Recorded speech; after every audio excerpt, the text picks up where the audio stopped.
Os raios solares de comprimento de onda longa, curta atravessam a atmosfera. Quando eles atravessam, esses raios aquecem o terreno. Você sabe, um dia bastante quente, aquele solo fica quente. Aquela emissão de térmica tem comprimento de onda longa e não atravessa a atmosfera. Ela é retido pelos gases na atmosfera. Esses gases são naturais, o vapor de água e outros, por isso que nós temos um clima mais quente. Senão nós estaríamos com menos 17 e nós temos mais 15. O que se discute é que o acréscimo de gases na atmosfera faça com que passe menos ainda essas radiações e, portanto, aqueça ainda mais o planeta.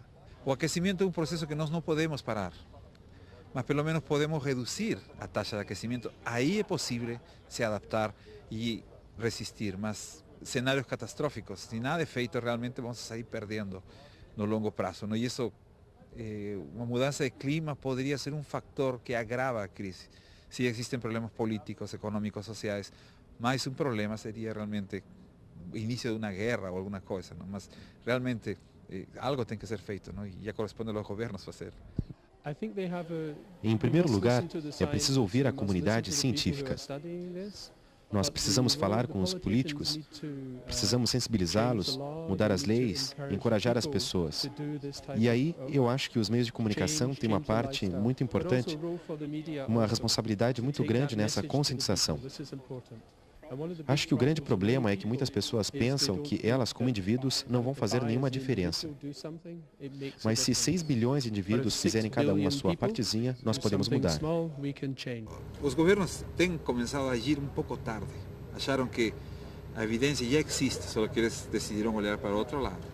E em alguns casos conseguimos, por exemplo, pelo menos reduzir o prejuízo. Não eliminar o aquecimento, mas pelo menos sobrevivir com um aumento de temperatura razoável. E para isso precisaríamos de reduzir as emissões de CO2. Cada um pode diminuir a sua contribuição à emissão de gases. Hoje na internet, em vários setores, você tem mecanismos que você pode contribuir individualmente e, de qualquer forma, os governos também, em políticas que minimizem sempre a emissão de gases. Digamos, de uma pessoa, se ela viaja de carro ou de transporte coletivo, ela vai estar contribuindo menos se ela for no transporte coletivo. Isso, para muitos, pode ser difícil de fazer, né? No país, se você fizer uma política de redução no que se refere à emissão de gases, diminuindo o desmatamento, você também vai estar contribuindo para uma política de controle maior dos fogos no período como agora, que está ocorrendo na Amazônia, você vai estar contribuindo. A primeira decisão é reduzir desmatamento. Isso o Ministério do Meio Ambiente já está tomando conta, só que é um problema político, sabe como é, não? PAC não inclui desmatamento, mas... E segundo seria incentivos tributários para reduzir as emissões das indústrias, que as pessoas consumam menos veículos, por exemplo, bicicleta, quando não precisam 100 metros, vai a pé ou vai de bicicleta, não precisa usar carros mais eficientes, ou motores mais eficientes, outros tipos de energia, tipo energia solar, eólica, ou biomassa. Isso existe, é possível de ser feito. Talvez não é uma escala grande, mas é possível, pelo menos seria o início de uma fase de recuperação. O carbono na atmosfera, ele incrementa no efeito estufa, né? O efeito estufa é um fenômeno natural, mas existe um incremento através da emissão do carbono, no combustível fóssil, né? E aí essa captura, você percebe ali algumas mudanças climáticas, microclimáticas, né? Na região, você percebe que é sempre uma temperatura mais constante, não existe tantos...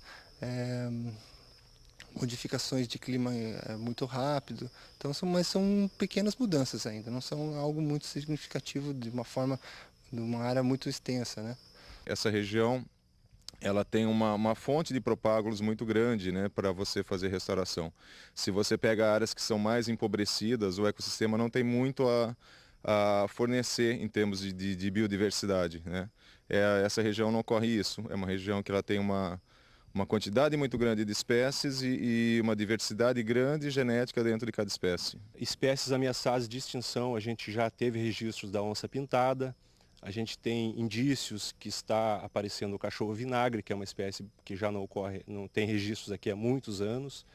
né? Além disso, algumas espécies de aves, como a jacutinga, por exemplo, são espécies bem importantes para a natureza que estão retornando, né? Além de ter o desmatamento evitado, que acaba não liberando o carbono para a atmosfera, a reserva ela tem outros objetivos na conservação da biodiversidade e o carbono em si já está sendo, além das parcelas que já estão de mata mais antiga, assim, né, a mata mais conservada, na parte de recuperação também está tendo a captura do carbono para fixação na planta.